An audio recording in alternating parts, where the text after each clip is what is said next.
Hi, all. Thanks so much for watching the Stephanie Feals show. Today, I'm talking about a couple random things as per usual, starting with the fact that my camera is not cooperating with me properly. So it looks like I'm in the Matrix and I'm becoming unplugged or something. I haven't seen that movie in 20 some years, so forgive me if that reference is wrong. So the other day, I was talking to another mom and she bought her son the Greatest Showman outfit, like the costume to look like Hugh Jackman. I said something about now he can start a circus and she said he doesn't really like it. He likes it, but he has problems with it. And I said, well, I think that the old circuses certainly did have their issues. Some of them may now, but hopefully they're modernizing them. I said, but regardless, he could start his own circus and then he could run it however he wants. It can be ethical, it could, do what they did in The Greatest Showman and really, create something the world has never seen.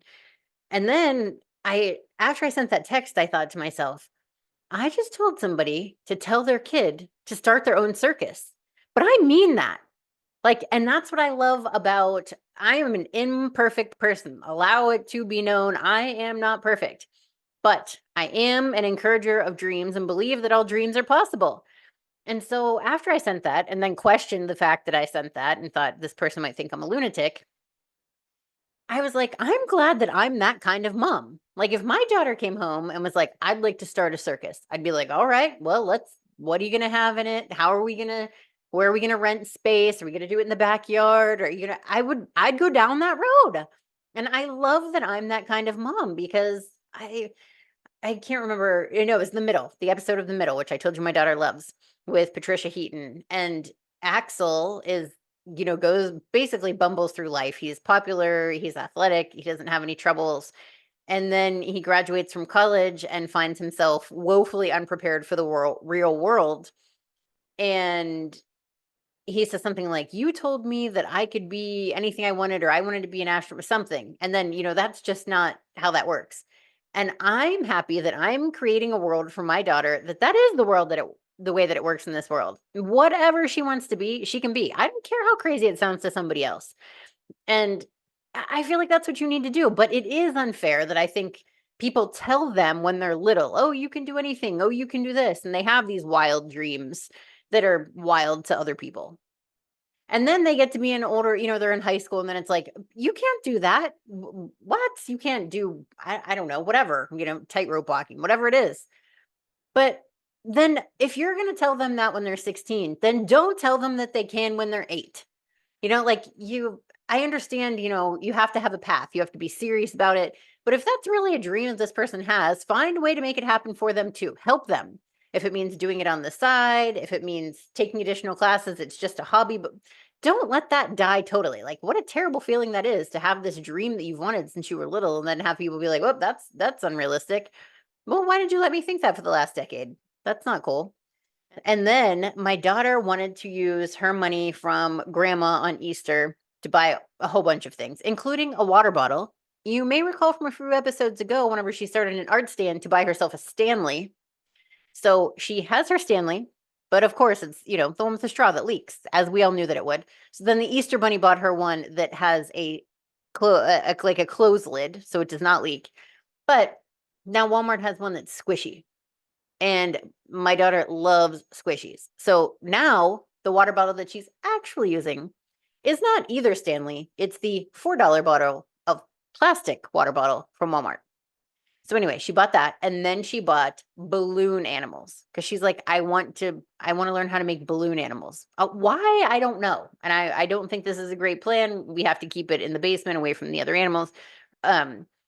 But we were sitting there the day that she got it. So she's off doing something. My husband went somewhere. So the TV is on WrestleMania because that's what he has on. And then she leaves me alone with her balloon animals. So I'm sitting there and I'm like, did I ever at any point in my life imagine that when I was in my early 40s that I would be sitting here making balloon animals on the couch watching WrestleMania?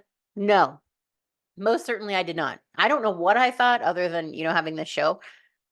No idea what it would be, but I'm pretty sure this version never entered the world. And it just struck me because it was so funny that I'm like, what is happening right now?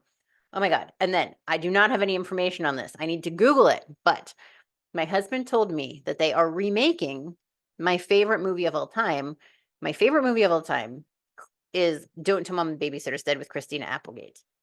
He said that Nicole Richie was on the Today Show the other day talking about a remake, and I guess she's playing Rose. Listen, Nicole Richie is lovely. She's fine. She was good on The Simple Life 100 years ago. Do I think that they need to remake Don't Tell Mom the Babysitter's Dead? No, no. Listen, it was pure perfection the first time. You cannot get any better than Christina Applegate playing Sue Ellen Crandall. You just can't. You can't. Everything about that movie is so great.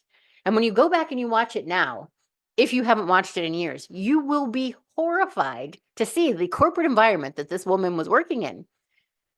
Gus takes her to lunch, and then he starts talking about sex, and then he hits on her. I mean, it is basically like when you start a corporate job now and you have to watch those very cheesy training videos about things like sexual harassment, and you're like, oh my God, this would never happen in real life. It happened in Don't Tell Mom Babysitter's Dead. So the people who made that most certainly are the same people making the training videos now, because it's exactly the kind of stuff that they put in these training videos.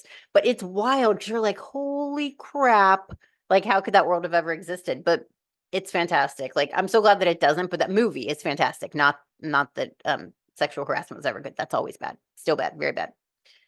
So but I'm like, do we need to remake this? I don't think we do. We don't. You can't improve upon perfection. That movie is perfect. It is my favorite movie of all time.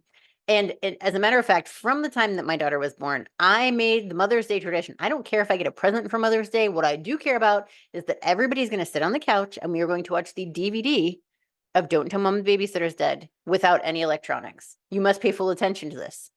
And it's like the weirdest tradition that I've started, but I love that movie. And will I go see the new one? Sure, because I freaking love that movie.